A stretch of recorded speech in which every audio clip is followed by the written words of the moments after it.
Hello everyone, welcome back for our Wednesday night stream.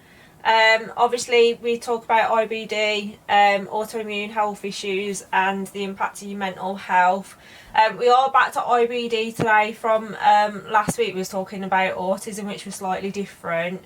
So we're back to my usual ones, so I can compare notes this week. So I've got Louise with us today. So Louise, without further ado, do you want to get started and tell us a little bit about yourself? Yeah, so I'm Louise, I'm 30 years old. I'm a GP receptionist and healthcare assistant, and I have Crohn's disease. But before that, I actually had ulcerative colitis. I'm just interrupting a little bit, Louise, quickly. I think you've cameras froze as well. I've got you Was sort it? of stuck, yeah. Just having a few technical difficulties tonight with thing. Obviously, we can carry on talking. It's just that obviously, yeah, you have sort of froze. Let me just see if I can back you out and then put you back in again. One sec.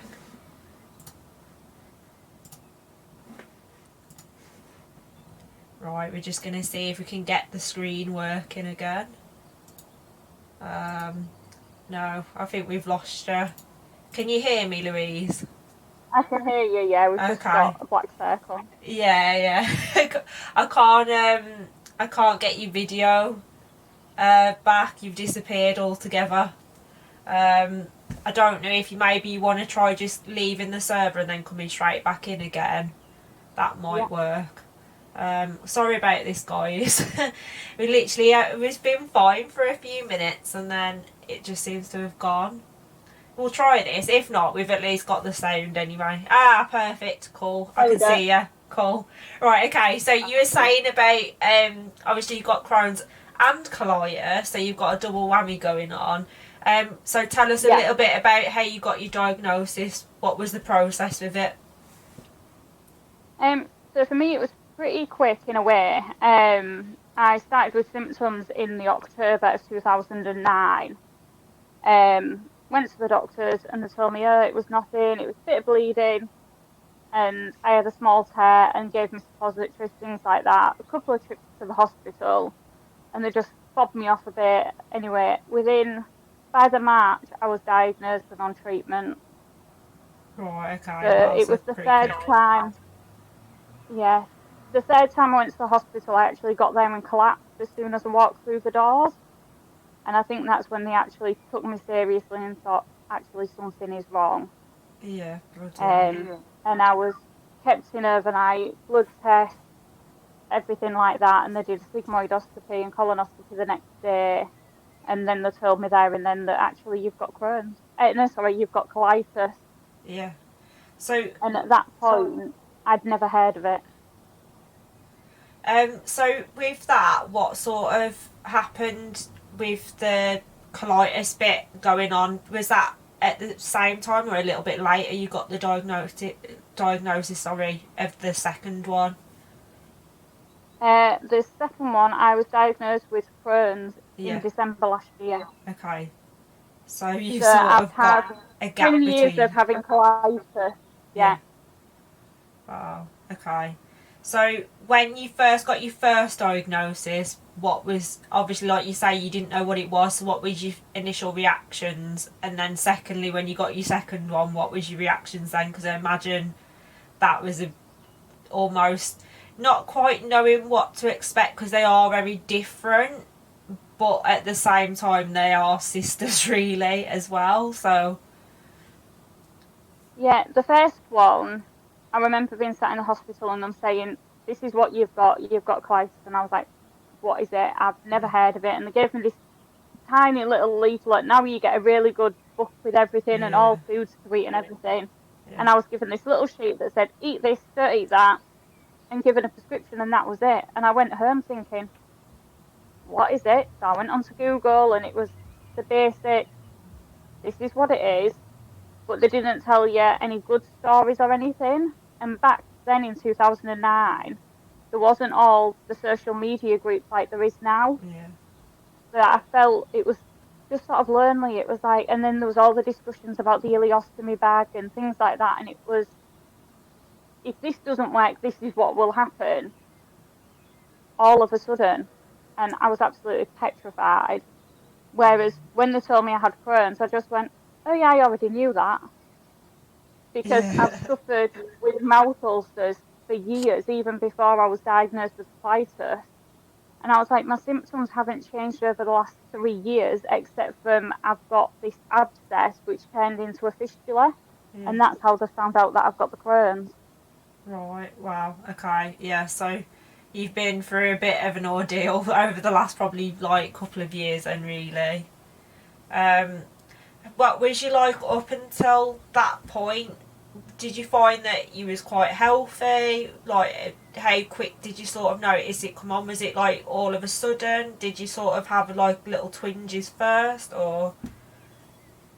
Um, I'd never noticed anything, and Yeah. then it was in the October, and I started with stomach cramps. And when I was Yeah. going to the toilet, there was a lot of blood, Yeah. and I was like, this doesn't seem normal.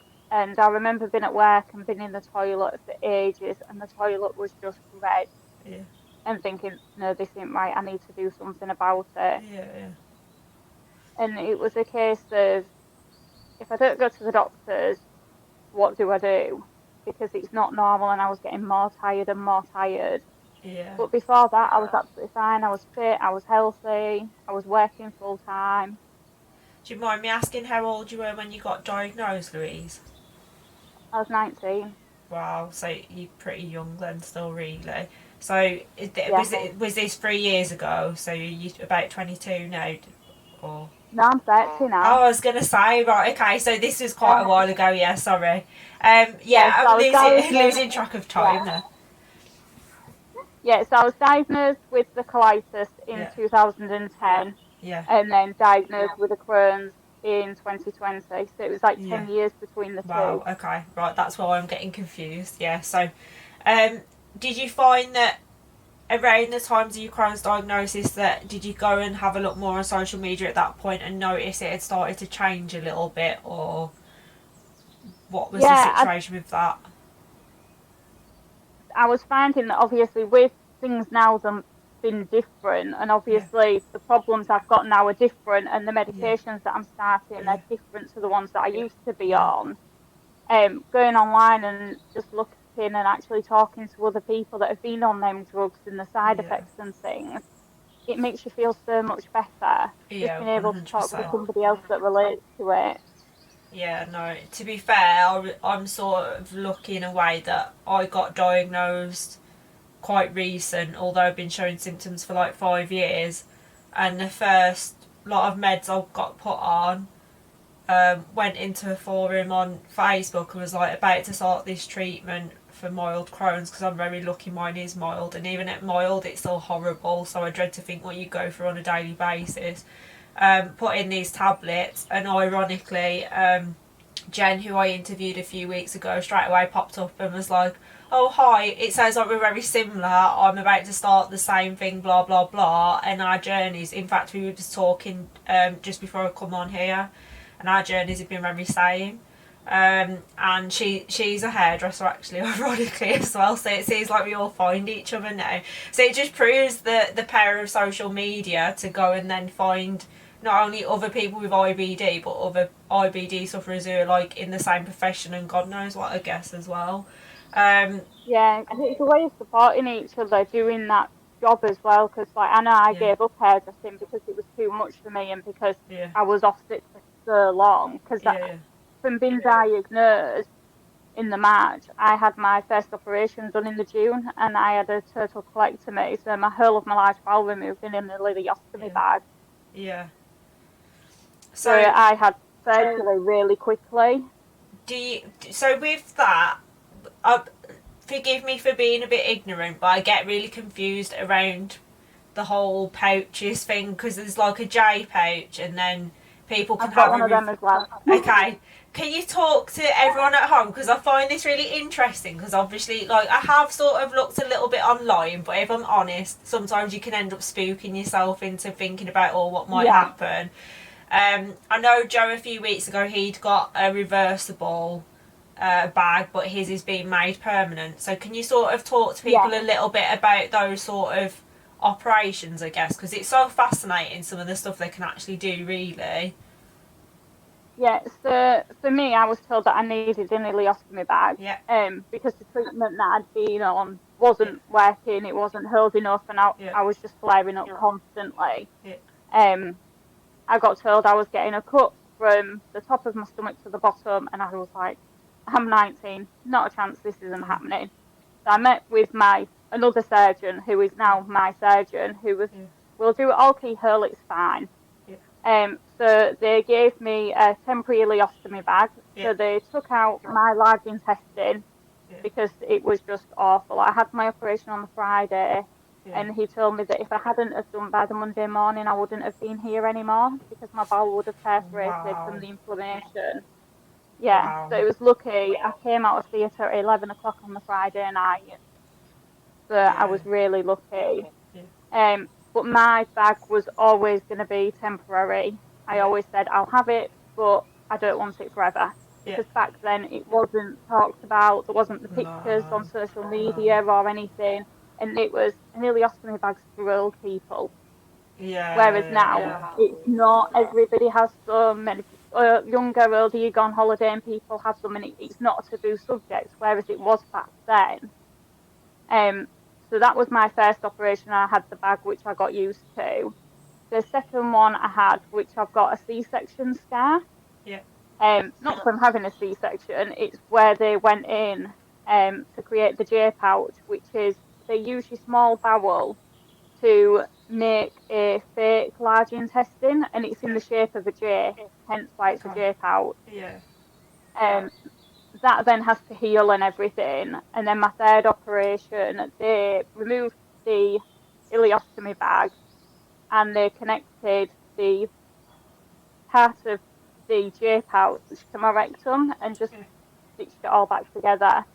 And then the J pouch now acts as part of my large bowel. Yeah, wow. So that's pretty crazy, really, the sort of technology they'll go through to do Yeah, that sort of stuff, and to be such a young age to have to go through that as well. When you probably should be out drinking with friends, and instead, like, I mean, I don't know about you, but alcohol really for me is just like, I haven't drank it for like a year and a half, and I've finally started introducing a couple of drinks back in. No, I'm hopefully waiting to find out if I'm in remission. I've just had some. yeah, I've had to send off my samples. I'm just waiting to find out. But I've had 3 beers on 3 separate occasions because I'm too scared to even have more than one until I sort of find it. Because the last lot of drinking I did like a year and a half ago was Christmas Day. Just before I found out I'd got all ulcers in my intestines and I was in agony, and obviously now I know why. But to obviously be 19, I'm assuming stuff like that's all just gone out the window for you as well, really. yeah. You see, I'm lucky. I drink a lot. Like my friends will be shocked to know that I'm actually sat here with a cup of tea and not a glass of wine tonight, and that's Yeah. because I'm at hospital tomorrow for my injections. Otherwise, I would have a glass of wine. Um, but for me, I've always been able to drink. There's certain things I can't drink beer, I can't drink lager, and Yeah. cider just absolutely hates me. Yeah.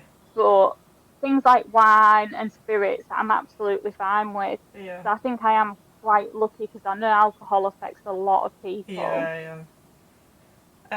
I'm just quite lucky. My consultant always said to me, to help you put wine on, just have a glass of wine, it's fine. Yeah, to be fair, I had 2 glasses of wine Christmas Day, and obviously at the time I was still under the illusion it was IBS. They had sort of said that something Yeah. wasn't quite right with my weight loss, but yeah, so basically I had 2 glasses of wine, and oh my god, I was literally crippled for about 48 hours. In fact, that's where my rib problem started coming in. So I don't know if it was connected somehow or not, because I've had no trauma to my ribs, but ever since Yeah. they've never been right. But yeah, so for me, I've been too scared to have wine since, but I seem to be okay with a beer as long as I'm sensible, because obviously it's like quite fizzy, I guess. But um, Yeah. since you've had obviously like your J pouch and your surgeries, how are you now with your symptoms, especially with things like food and stuff? How's that sort as, because obviously you were saying nothing was working with remission. So how are you? You know, I guess. Yeah. when I initially got the J pouch and everything, things were brilliant. I wasn't on any medication at all. I took Buscopan every now and again for sort of spasms. Yeah. And then we found out that I was suffering with pouchitis quite a bit. So Oh, okay. it's similar to having the colitis symptoms, but it's within the pouch. Wow. Okay. Yeah. So I was put on a medication called VSL, which is just a powder, and it's a probiotic just to put the good bacteria back into Yeah. your Yeah. stomach and into your pouch. And I've been on that for since about 2015. I was on that. Yeah. And I still take it now. And I suffer with sort of mild cramping and things like Yeah. that, but it's never been severe. It's never been as bad as it was. I've never suffered with the bleeding or anything like that. Yeah. My weight fluctuates when I flare, and I'll lose weight, and then it takes me a while to put it Yeah. back on. But I've got used to my weight yo-yoing and just sort of stuffing my face with food. But I eat a lot. People say to me, and it drives me mad, the comment I get most is, oh, well, I wish I could eat what you eat and stay as thin as you. Oh, yes, I know this one. And I turn around and I go, do you want to swap then? And you have my condition and I'll stick to your diet, because that's fine, because I love salad. But if I have a salad, I will suffer for it for days. My body does not like salad. It doesn't like fruit, doesn't like vegetables or anything like that. I I struggle. literally could live on McDonald's, KFC, and my body would be so happy. But it's not the best of things to live on. Yeah, So so I do eat a lot of rubbish. I find I'm better with rubbish, so it's a running joke that I'm okay with a small amount of salad as long as I'm not stupid, but at the minute I'm only just weaning myself off my safe food, and vegetables and fruit, I must admit, it make me scared, so I'll keep putting them off. But it sounds daft, but with me, even depending on the brand of lettuce that I eat, if I eat a certain type of lettuce, I seem to be okay. But without being vulgar, if I eat another type of lettuce, I don't know about you, but I can literally go to the toilet and it almost looks like basically before it even went in. It's not even digested. It's just, without being vulgar, I just find bits of lettuce just floating in my toilet. That's literally all that happens. And it's crazy to think that why is it another salad can go through me? Yeah, I can eat iceberg and certain lettuces and it'll go through fine, but the minute it's like curly lettuce, forget it, it's not happening. Literally, it's not happening at all. If it's greener vegetables, although it's better for you, for your iron and everything, it's just so much worse for you. Yeah, it's crazy. I do... Carry on, sorry. No, I do find that obviously I eat a lot of pasta and things like that. Yeah, me too. And if I'm flaring, or I know if I know I'm going to be in pain, then I'll just stick to sort of plain pasta with a little bit of mayonnaise, and then it's like, I'm bored now. But it's the case of, no, this is what we've got to do. So my safe food, I stick to pasta or mashed potato. Yeah. Very similar to you. I'll eat pasta, but I'll have it with a little bit of butter and salt, as bad as it sounds, which, like you say, is just so boring. Or I can eat plain French fries with just a bit of salt, maybe a little bit of ketchup dipped in, but I have to be careful with ketchup because I suffer really bad with acid reflux. So if I go too crazy with it, I'm going to be up all night feeling naff with that. And then I used to, when I was at my worst, I used to just eat probably a croissant for breakfast, and then I'd probably eat 3 bags of crisps before bed. And I wouldn't eat anything else, and that was me done for the day. So I probably have had 500-600 calories just in a couple of bags of crisps and a croissant, and my mum used to go crazy at me. But I don't think people realise that, one, you feel so sick, it's really difficult to try and encourage yourself to eat anyway, plus you're scared of having all your symptoms, because I don't know about you, but at my worst, I've rarely had blood but I did used to go up to the 14 times a day if I was really bad, and that's even if I didn't eat. In fact, I found it more painful if I didn't eat, because it was almost like I was just chucking out, like, I assume, like, mucus and stuff at that point. Yeah, it's like stomach bile, and then your Yeah, stomach yeah. gets more painful, and Yeah, then yeah. obviously the pain of going. Yeah. It doesn't matter. I know when I was flaring before I was Yeah. diagnosed, I lived on half a tin of sausage and beans a day, Yeah, I can which was believe it. the worst because it's high in fibre, but I didn't know because I didn't know what was wrong with me. And I Weirdly, remember, I find that I can eat baked beans. In fact, I've ate baked beans tonight, and they're one of my safe foods. But like you say, they're meant to be really bad for it. But I find that yeah, I'm quite good with those.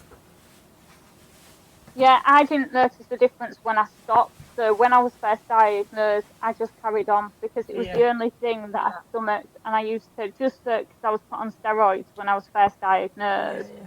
and it was a case of you've got to eat with taking the steroid tablets. So it was like, well, I'll just have my half tin of sausage and beans and my steroids in the morning. That's fine. I don't need anything else. And then when the steroids kick in and it's like, I'm hungry, I want to eat, then you don't want to eat because you know if you eat, you're going to be in the toilet longer. Yeah. But Yeah. I was literally living in the bathroom. I was going every half an hour. I don't think I went downstairs for about a week because I Wow. just stayed upstairs because I had no energy to get Yeah, downstairs. I yeah. used to go down just so that I could go to hospital appointments and that would be it.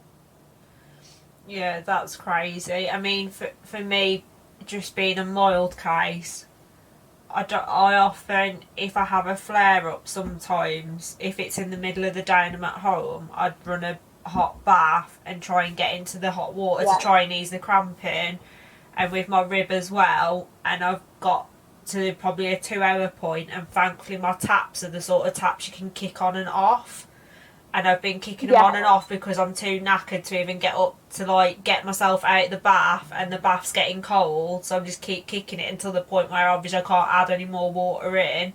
And I've been there yeah, for like 2 hours thinking, why did I think this was a good idea to ease the cramping, which it has within reason, but you feel that knackered that you don't even think you can lift yourself out of the bath, and that's just on a mild case. So it just proves that even on a mild case, it proves how horrible it must be on a severe case. yeah. Even now, like when mine's not too bad, that is my go-to place. I get in the bath and I can be in there hours and mum, you okay? Yeah, And I'm like, yeah, that's I'm fine. me. Are you in the bath again? And it's like, yeah, it Yeah, can be 2, my 3 o'clock mom. in the morning and it's like, you in the bath? Yeah. My mom says that you like a bloody mermaid in the bath still. Yeah, I get It that, and then I get, well, works. you've got the right colour hair now as well. You are a Yeah, mermaid, and I'm like, yeah, I will turn into one. it does work though. I don't care what anyone says, it works because it helps with my cramping, but it also Yeah, helps with. So with my rib, it's costochondritis, but it's technically they always get confused between costochondritis and T syndrome, because some people say it's the same thing and other people say they're different, and the one's got inflammation. Mine's the one with the inflammation, so you can sort of see all my ribs sort of protruding on the left side, and it just swells up. And I mm, find the heat helps ease that off a little bit, because obviously the actual it basically just means that the actual rib cartilage is all inflamed, so it's all inflamed and it's swollen. So yeah, obviously when I'm cramping with my stomach and then having the rib pain as well, everything's just sort of like going crazy. And I always end up having, like, I don't feel great today, so I've always got hot water bottles. yeah. Either hot Are you water gonna have those bottles. at work? Me too.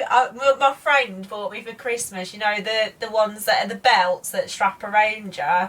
And there's like, Oh oh, yeah, I thought you can maybe always worst case wear that at work because I'm sick of you. So if I get the pain off my stomach, it's usually front or to my right side, because that's where my ulcer and that, like most of the ulceration is on me. It's on my right side, but then my rib pain's all on yeah, my left side. And it's like, I'm sick of seeing you keep constantly going this way. As this go, all right, that's eased off a bit, I'm going to move it this side now. Yeah, so it got me a belt off Amazon that I can wear on, like, basically, worst case if I was at work. Cutting yeah, hair. So yeah, I must admit I could do shares in it. In fact, you know, where you start to discolour the skin slightly from overuse of them. I have found that usually I end up, summer I try and lay off it a bit because of the heat. But I've even discoloured some of my skin now from it, and to be honest, I can't see a way out of it because it's just one of those things. It's like a go-to comfort blanket, I find. Yeah, I agree. With me, it's my own fault. I tried to reintroduce a bit of onions in last night, so it didn't work, and even now I feel sick. Yeah, I went for an MRI scan yesterday, and that was just an absolute disaster. I've had some before and been absolutely fine. Yeah. And halfway through, they put the injection in, and I was like, my throat feels funny. My throat's closing up. No, I'm getting really hot now. So they pulled me out and had to give me all the drugs and everything. And I was like, I was there at 2 o'clock and I left at 7 o'clock. And I was like, I'm really, really sorry. No, and the nurses went, don't worry, if we see your name again, we're just going to call in sick. I said, yeah, I would. Did they say what caused it? No, well, I take Buscopan anyway for my stomach cramps, and it was literally the Buscopan injection, and apparently you can have a reaction to it. Okay. But the nurse as well said she's worked in radiology 30 years and she's never known anyone have a reaction to it. So they just think I was maybe oversensitive. Yeah, that's mad. No way. So I was like, I thought the problem was going to be drinking the drink, which it was. I didn't hardly manage that anyway because it was just so vile. Mm-hmm. But yeah, I was just there all day, and then I got home and I was like, I just want a bath and go to bed. Yeah, I don't blame you, man. It's bad enough having to go in for any procedures, let alone to be there any longer than you need to, I guess. To be honest. I just felt for them. I was like, you just want to go home and you're stuck here with me. Oh, you can't help it though. You don't plan on having these reactions or anything. Do you know what I mean? It is what it is. Yeah, I know. Just instantly gone in there with the idea of like, right, I'm going to sabotage this on being here all day. Fancy a day out because of COVID. Yeah, I just fancy spending some more time in a hospital. I'm there every week, but why not spend all day there? But yeah, so I felt absolutely rubbish all day, but I was like, it'll be fine, it'll pass a couple of days and I'll be fine. Oh, bloody hell. Yeah, I felt quite bad during the first lockdown, especially because when I went back to work, loads of people were going, oh, you can't get an appointment with your doctors at all, blah, blah, blah, they literally won't see you. And through lockdown, I had quite a lot of contact with mine. In fact, just before lockdown officially started, I went in on the Thursday, and you know, when you look around the surgeries, just go, oh, where is everyone? And I said to the doctor, because I literally was to the point where, because I was still very much waiting on to have a lot of tests done. I went in there and I was literally on the verge of tears because 5 nights out of 7 I wasn't sleeping because I was having to either decide whether I slept on my rib pain but had less acid reflux because it's meant to help keep it in your stomach, or lie on my right side and then basically have less rib pain but my acid reflux was terrible. I'd even put my bed on like wooden blocks and everything because it was that bad. And the doctor had been trying to hold off for the consultants to get in touch to see whether I could go on them or not. And he sort of just said, no, we're not waiting anymore, we're going to put you on them. And he prescribed me like about 2-3 months worth. And they'd got me sorted on some 40 juice under a dietitian while I was waiting for these tests because I'd lost quite a lot of weight. And I turned to him and I was like, for how much you're giving me and the fact it's empty, I was like, it's all kicking off in it with COVID. And he just went, yeah, sort of. And we went into lockdown that weekend that I'd been in, and then I'd had to speak to him on and off through it. And then at the very end, as we was coming out, they'd organised for, I imagine he must have been seeing people like cancer patients and stuff on the Wednesday, and I went in on the Thursday. So I was, apparently he wasn't even officially back apparently then. This was my actual doctor's surgery.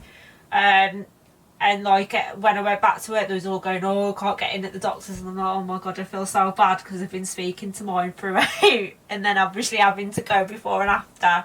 In fact, through both lockdowns, I think I've had more outings and contact with like doctors and consultants and tests and everything than I have with like besides my parents and then one or two of my mates. So two of my mates live together. They're like my neighbours. They look after me as well.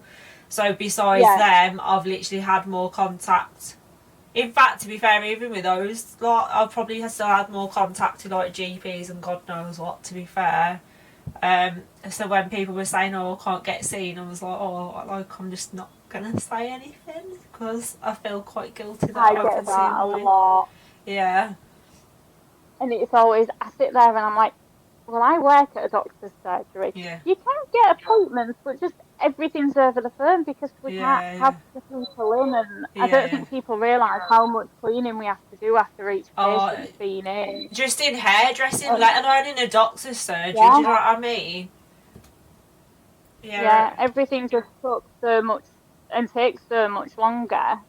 But I know I'm the same, like, because I've had a few problems with my fistulas and things like that, and then the seating and everything. I was constantly ringing my doctor and getting an appointment, and then it got to the point where the receptionist was like, "How are you feeling? Are things getting any better?" And I'm like, "Yep, this is when you know that I'm getting a regular because I'm starting to feel like one of you." Yeah. I must admit, because my doctor, not this November, last November, when everything started to sort of trigger off, he was like, from now on, I don't want you really going to any other doctor in the surgery if you can help it, because otherwise you're going to have to keep repeating yourself and I can keep an eye on it. So I've got the same sort of thing now where it'd be like, right, how are you getting on now? So thankfully, because I think otherwise it'd take the 10 minutes just to get him up to speed, let alone with what I've probably actually gone for at that point. But touch wood, now that I'm actually getting treatment with like the consultant, like I've just stopped my steroids and waiting to find out if they're okay, because they're going to potentially try and keep me treatment free for a little bit, but they have given me all the leaflets on the tablets that I'm likely to go on. They begin with an I can't pronounce it though. They're immunosuppressants. It's a cytochrome. Yeah, that's it. Yeah, they've given me the leaflet saying about basically even if they can keep me treatment free for a bit at some point, that'll be what I have to try out first, I guess. I've been on that. I stopped it last week. I've been on that for 4 weeks, but because I'm now on injections for my Crohns, they've changed my azathioprine and I start methotrexate injections tomorrow. Okay, cool. So what other treatment, I know obviously you said it did fail, but obviously everyone's different. So what treatments did you try initially? What did they put you on initially? So I started on steroids, Malazoline, I think it was, like a granule. I used to mix them in yogurt. And then they put me on infliximab infusions, which first of all I had them sort of every 2 weeks, and it was like, I think this is working, and I was starting to feel better. But when it got to having them every 4 weeks, I was just flaring in between, and that's when they decided that I needed surgery. So I didn't actually have that many different treatments at the beginning. They just sort of, well, it's just as well they went straight in though, given what they told you after. It was a good job, and my consultant is absolutely, he's the one that diagnosed me and he's been my consultant the whole way through, and he's absolutely fantastic. I must admit now that I went, because the last one I had to go for was like where I actually almost had like an IBD team officially now, and that sort of put me at peace a little bit now that I know that they're just going to keep monitoring me from now on. Because like you say, your mind does sort of wonder quite a lot, especially at the beginning, that not knowing what's going to happen to you. And I think the NHS website's a bit, as much as like, are they great for the info? I mean, I don't know what comes up for colitis, but for Crohn's, it comes up saying about like your increase of cancer and all that sort of stuff, whereas I think on the Crohn's and Colitis website it's sort of, one, it's obviously more informative because it's designed to obviously be for people who are probably going to go, right, I'm about to try this treatment, what's it going to do and stuff. But also I think they're a little bit more gentle about the approach, whereas the NHS website's quite the NHS website's like, right, you've got bowel disease, you're going to have all your stuff took, like all your insides took out, and then you're probably going to die of cancer later on, and it's like, oh, okay, thank you. Yeah. That is like essentially what I read when I was first diagnosed, and I was like, I don't like this one. Yeah. But then, like I say, you go to the Crohn's and Colitis one and it's like, right, this is what you've got. These are your different treatment potential things. We're going to go dead into detail about each one. And I sort of wish that I'd have found that website first, I guess. But obviously, you don't really obviously know all that much about it, let alone what the charities are, until it sort of hits home or you've got a family member with it. So you're always going to go straight to the NHS website because you know that it's trusted. But I do think they could do with updating it. They're great with everything else. Like, I've got a heart condition as well, and they're great with that. But I don't know why with IBD, it's just so grim how it's been wrote. Whoever wrote it could do with making it a little bit less terrifying, I think. Whoever wrote it clearly doesn't have it. That's the problem. yeah, that's so true, actually, when you talk about it. In fact, one of my friends always jokes saying about, basically, you best just to assume that unless the doctor's probably got it themselves, that you're better off talking to other people with it than you are actually going and speaking to a doctor about it, because at the end of the day, we're the ones who are actually living with it. And I found that so much because I've always been really open and really honest with anyone and everyone about my condition. Anyone that asks me about it, I'll just talk for hours about it. But two of my best friends have got Crohn's, and then one of the girls I work with, we actually found out that she had it, and then not long after I was then diagnosed with Crohn's. So we're sort of mimicking each other, the way we run at the moment. So it's nice having that support of someone to talk to. Me and Jen, who I met on I'd like to actually eventually meet face to face, but because of COVID and that, obviously not anytime soon. But it's quite nice to be able to go back and forth between her, because our treatments are so similar at the minute. But also Joe, who I interviewed a few weeks ago, he's really good, because he was like even on about, I know this sounds silly, but he was even on about like having bruises all over his legs all the time, and I was like, oh, I always have that and I never know where they've come from. And he was like, yeah, that's your Crohn's with your anemia. And I was like, I've literally had bruised legs that have been, like, even now I could count about 10 on my legs that I don't know where they've come from. I've had those probably since I was, like, early 20s. And, you know, the doctors have never said your legs are cut. And they're not, like, subtle ones. They're quite, like, decent sized ones and stuff. And Joe was going, yeah, that's your anemia and your Crohn's. I was like... So I've literally been walking around with those for years and never thought anything of it, I guess.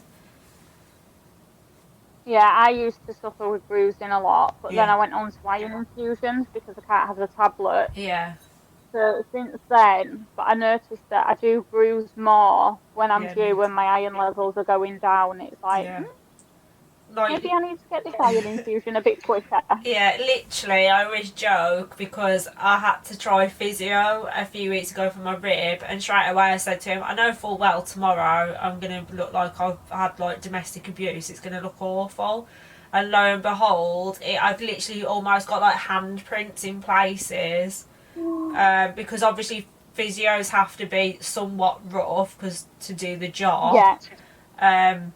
But yeah, for about a week after, I've had like even like finger marks on my back where they've like moved to twist me and stuff. So bruising's always quite bad, and obviously it does make you more tired. But anemia runs in my family anyway, I guess. So I sort of have always struggled with iron, even like when I was younger. So I suppose Yeah. maybe they just thought, oh, it's just runs in the family, I guess. I don't know.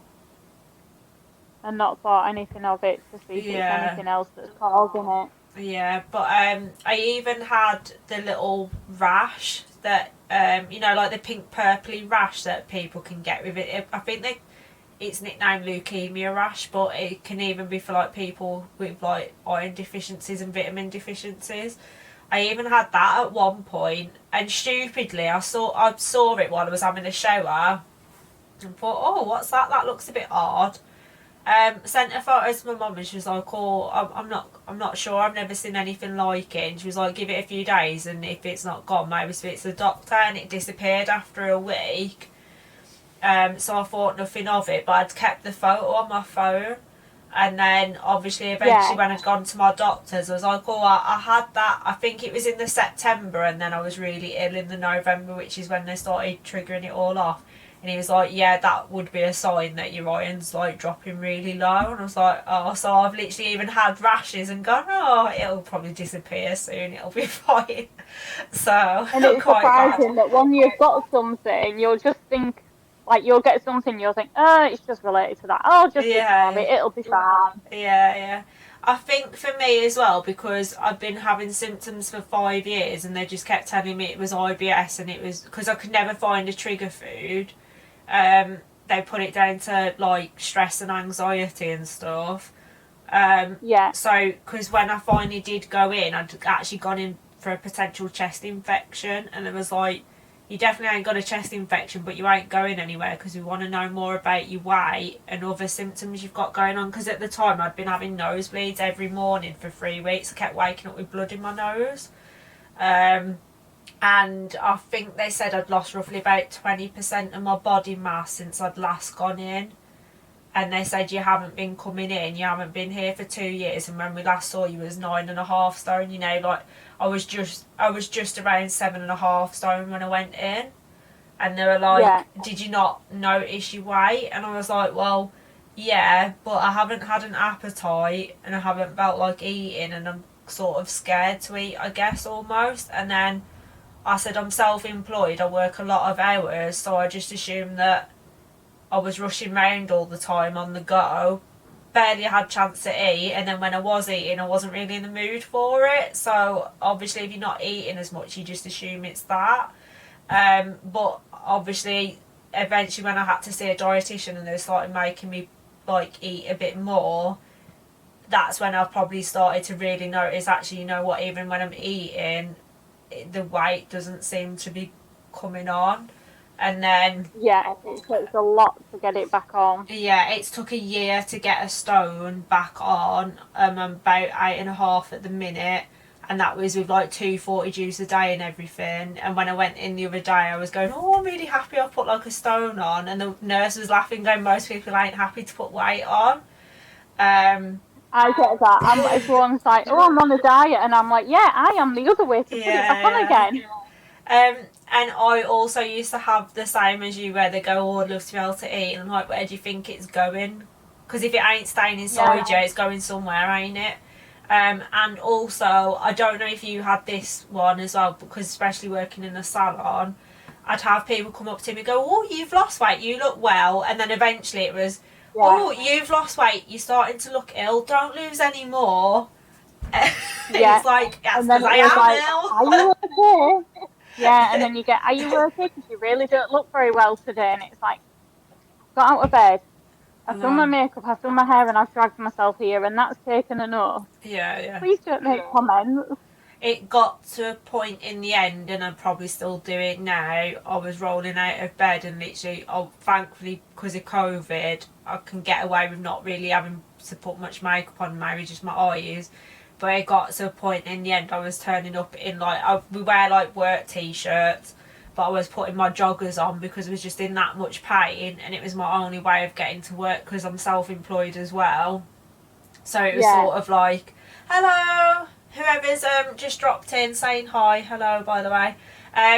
So basically it got to the point where it was like, it's either I've got to let clients down, or I'm going in my stretchy joggers with my stomach cramping, and just sort of crack on with it. And like you say, you almost like people are going, oh, you look like you literally about to drop on the floor, you look that bad. But it was sort of like, well, at least you know when I'm not here that you know that I'm really bad, because if I'm bad today and I look like this and I'm still here, then you know when I'm not here it's severe, like. But Yeah, that's what I'm like with work. If I'm not very well, I sit in my corner in the office and I'm like, yeah, I really don't feel very well. So to know that if I'm not in, then I'm yeah, really yeah. not very well, because I will drag myself in. Yeah, I do think people who've got IBD and other autoimmune and invisible illness and stuff where people can't see it, we get so much stick because it's not physically seen, I guess. Yeah, Obviously, if you've got a pouch or something, but you're still not going to get that out in public, really. I mean, you might, obviously, if you go swimming, but you're not about to walk down the street flashing it to everyone, are you? Do you know what I mean? It's not as visible as like a walking stick. But they give us so much no, grief.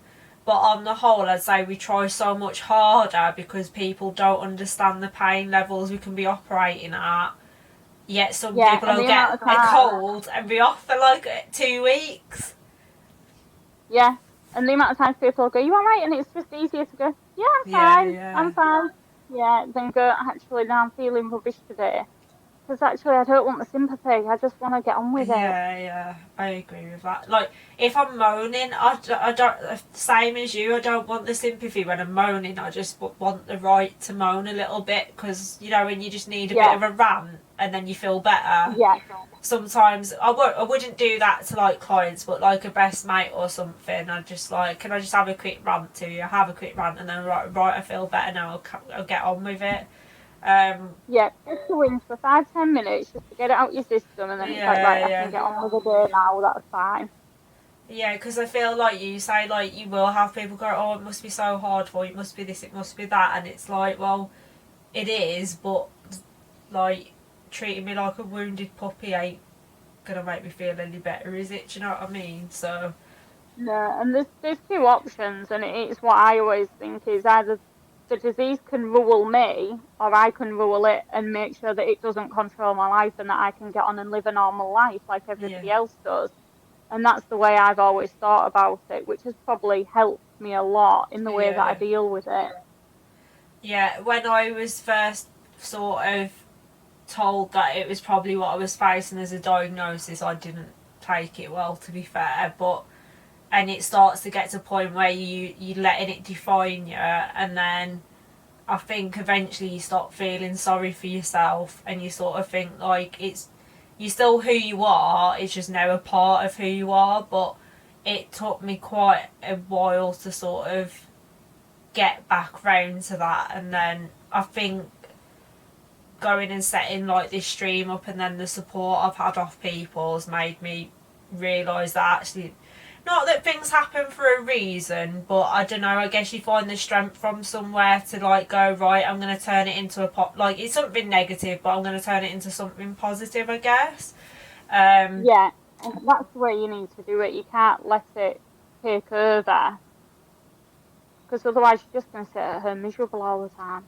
Oh god, I totally agree with that, and I think I spent a lot of time doing that, but it's really nice actually chatting to people now and learning more about it, because everyone's story is different, and then everyone likes listening to each other's stories as well, because it makes you feel less alone. Because it's amazing how you're saying about back when you was first diagnosed about not having social media and the difference now, it proves just how much it actually helps people by finding other people who are going through similar situations, or at least somewhat can sort of understand, even if you're not quite going through the same diagnosis path, but you still sort of have an idea of, I don't know, letting family down last minute because you was literally about to walk out the door, and now all of a sudden it's like, where did that come from, and you can't go anymore. Yeah. um Yeah, I've been there a few times where I've been on my way to work and it's like, nope, I've got in the car, but I need to run back inside. Right, I need to ring work, and I'm going to be late. And it's like, oh, now this is just a whole disaster. And then you get more stressed out and you get more worked up, and it's like, yeah, can't do anything about it. You just need to breathe and just think it's I do that all the time. But yeah, so even then, like I say, there's still a lot of things that people can relate with one another, especially, I think, friends and family is the main one, like if you've got events on, because it can change so quickly, or you have to leave events early and stuff. Yeah, I find if I'm doing anything, I starve myself all day. So I'll maybe Yeah, have something to eat up until 10 I'm o'clock, guilty and of then after this. 10 o'clock, I don't eat. And it's like everyone says to me, if we're going on a night out, like after work or anything, Yeah, you're not having any dinner, you're not having anything to eat. And it's like, yeah, that's me. no. And they're like, yeah, but you'll be ill later. And I'm like, no, if I eat, I'm going to spend the whole night in the bathroom. Yeah, So, no, I'm going to be fine. yeah, I've yeah, got my Imodium. I'll take plenty of that yeah. and I'll be fine. And I'll just starve all day. And then the following day, I just eat. The only thing I've got with that, because I'm guilty of this, in fact, I'd picked that up before I was diagnosed. It had already become sort of a habit I'd sort of learned over time to do. The only thing I've got with that is if I was to come home and eat that evening, I could only have a little snack, because if I then go and cram a big meal in after I've starved all day, it's like I've pushed too much through so quick that that'll trigger me again. So I almost have to eat like a little snack, give it a few hours before bed, go to bed, and then, like you say, stuff yourself a little bit more the next day.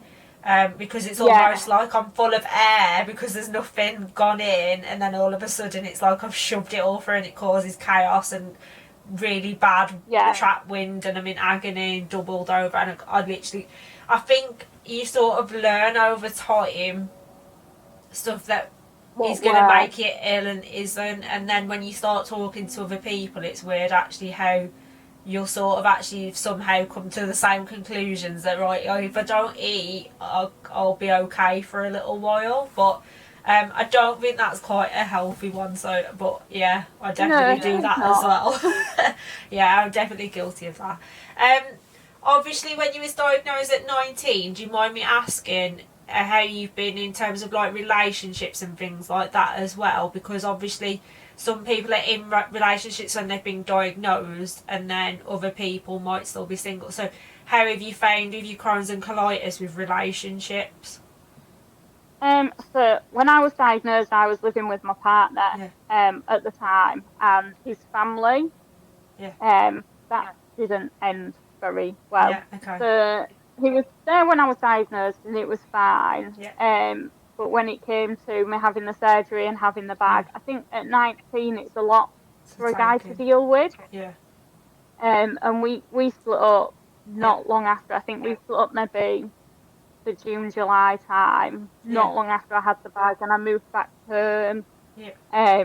Which was a big deal because I'd not spoke to my family for a year. Wow. Okay. I sort of met him, moved in with him, and didn't have anything to do with my family. Yeah. And luckily, when I got ill, I got back in touch with them. Yeah. And they were brilliant. They took me back in, and they took me back home, and they were fantastic. Yeah. And then I met somebody else a couple of years later, just after I'd had my ileostomy bag reversed. Yeah. I've always been really open, really honest. I find that if I tell people what's wrong with me, and then if they want to ask questions and know anything else, then I'll be open and tell them. Yeah. But we were together a while, and then we split up, and I just sort of get on with it now. I've never let it bother in relationships. I don't tell anyone until things start to get a little bit more serious. Or if I'm going to have to stay or anything at the house, then I'll be like, okay, so I've got this condition. But don't tell them anymore. And if they want to go and find stuff out or ask me, then they'll ask me. Yeah. That's a good way of looking at it, really, to be honest.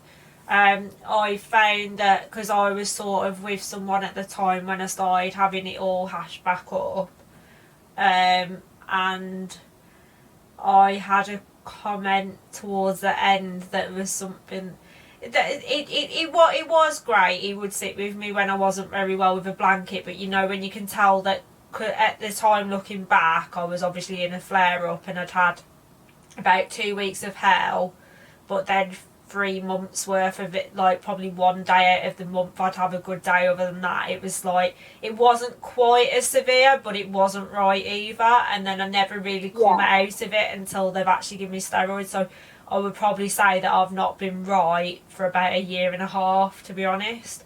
But yeah, so it originally would sit with me and like be a bit comforting on a weekend, but I'll be using all my energy to go to work, and really I should have been in bed the entire time. And then obviously on a weekend I'd just crash, and my mum, bless her, she'd come and try and help me clean my house and stuff, because it got to the point where I literally, like, I was just knackered. And obviously eventually it takes its toll that they want to go out and do stuff, and obviously you're knackered, so I'd be like, well, go out with your friends, you don't have to sit with me, it's fine. It's like, oh, but I want to go out with you, and it's like, well, you can't really have it both ways sometimes you're either gonna, if you want to do stuff, that's fine, but you've got to find someone else to do it with, or if you want to be around me, you can, but I need to be by a toilet with a blanket and a hot water bottle, so it is what it is. And towards the end I had a comment along the lines of, I know it's quite selfish, but I don't know if how I'd cope with all the constant sort of like keep going to the hospital and not knowing quite what's going to happen, because the first thing they actually tested me for was leukemia because of the nosebleeds and the weight loss and the bruising. And then obviously after that there was like, right, let's get you to like to have a look at a consultant because it could be IBD, and it escalated from there. And like, don't get me wrong, like you say with this people at like 19, it is a lot to take it in, and obviously I wouldn't choose it for myself, let alone for someone else to be in that situation with you either. But when you're sort of at rock bottom already with all the different symptoms going on and stuff, and then someone to sort of come out with that, it's like, oh right, okay, so basically that's nice. Go, oh, well, I don't quite know what's going to happen to you, so I don't even want to go there. So it's like, oh, okay. And that sort of has put me off a little bit, so I do sort of chat to people like you say, but it's weird to know when or not to say something. And I think as well, you get almost a bit content on your own, because it's almost like, well, I can't be bothered with that bullshit part of my language of like thinking, are they going to be okay with it, aren't they? Like, that I've got great friends, I've got great family, I've got on the whole I've got quite a nice positive life, so do you really want the extra aggro of it? But I do think sometimes I can be my own worst enemy, where I should probably somewhat let people in a little bit, I guess. So it's always quite interesting to see what others say about that scenario, I guess. I had one comment from one of my exes, and it was a case of, well, you're only ill when it suits you.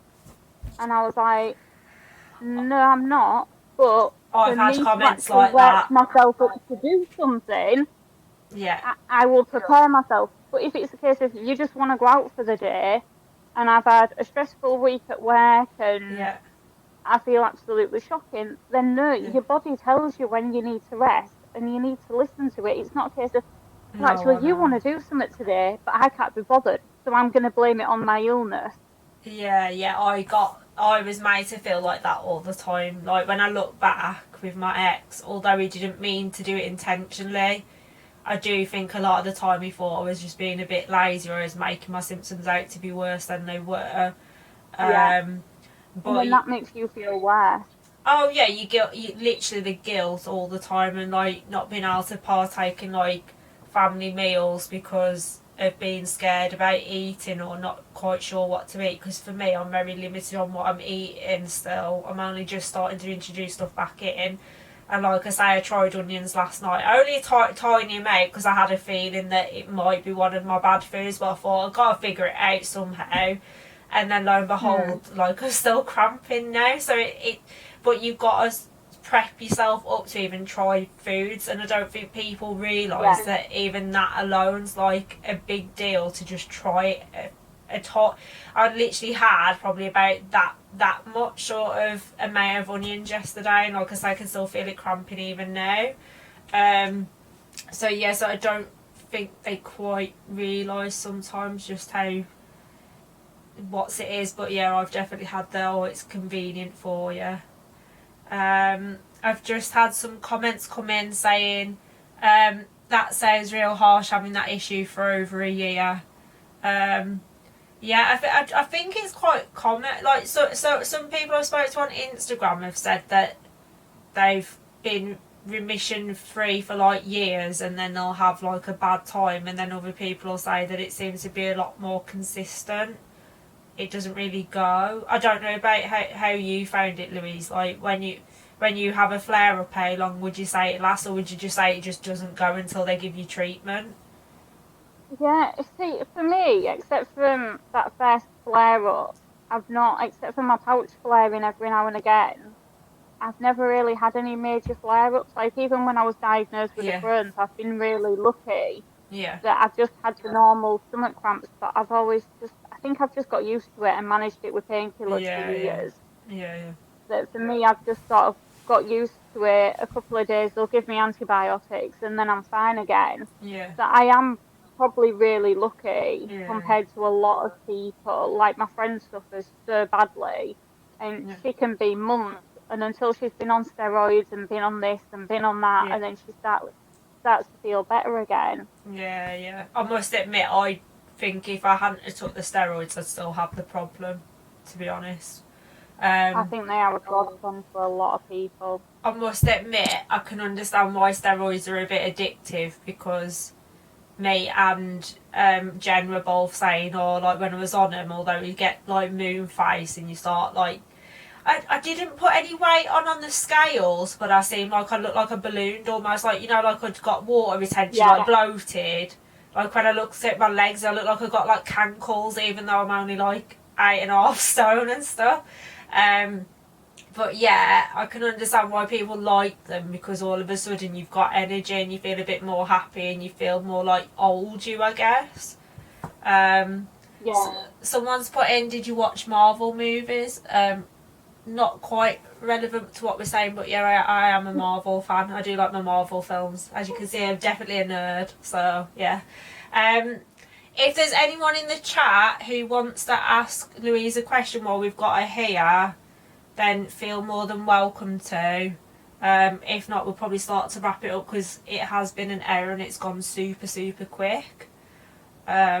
My hours always go really fast when I'm chatting to people. I could literally chat to people for like hours and hours and let the stream go on for 3 hours, I guess. That's the thing with me is when people ask me questions and I'm like, yeah, I think I've been talking about myself for too long now. The thing is, though, with IBD, there's so much you could go through just on either like Crohn's or colitis alone, let alone when you've got both. Then when Yeah, you start comparing notes, even down to, like I say, the little details of things like bruising, or like, I don't know, starving yourself before you go out, like when you start getting really into it and stuff, obviously you could be here all day, really, I guess. Um, Anyone got any other questions? Is there anything else you want to add, Louise? and no, not that I can think of. Any advice for anyone out there who might be having symptoms but hasn't got a diagnosis that you'd give to them? Persevere, just keep nagging at your doctor. And I know that sounds really bad because I work in a GP surgery, but if you do, if I hadn't nagged and nagged and nagged and kept going to A&E, I wouldn't have got diagnosed. I think the other thing is talk to people, because when I first got the symptoms, I didn't tell anybody and I just felt so alone. And I think if you talk to people, it just makes you feel that bit better. And Yeah, obviously, you've then definitely got the agree. support of people as well around you, which makes a huge difference. Cool. Right. And then I guess that sort of would give advice as well to people who are already going through it as well, with like talking about it and Yeah, stuff. Um, Also, if anyone's watching and doesn't already, I think a lot of people know about the Crohn's and Colitis.org. Not just their website, but their Instagram page is really good, to be honest. They are really good at getting back to people as well, and sharing posts with people. They've been really good for me, so you can always get advice from them as well. They're brilliant. I don't think we've got any more questions coming in. Thank you ever so much for giving your time up to come and chat to us. I no, do that's not a problem. I do plan on bringing, so you're the I think you're the 4th person now with some sort of form of IBD that I've interviewed. I do plan on interviewing one more person, and then I was going to bring everyone back as like a group, so we can all sort of chat together, I guess. So that should be quite interesting. So if between 2 of us that it can make it last an hour easy, I dread to think how long it'll go on for. But yeah, the plan is to obviously have a few of you back at once to start chatting.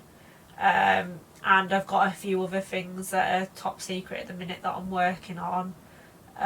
So that should be in a few weeks' time, hopefully all being well. And if anyone who has been watching the stream hasn't already followed, I'd really appreciate it if you did drop us a follow. We actually reached our 50 people target last week.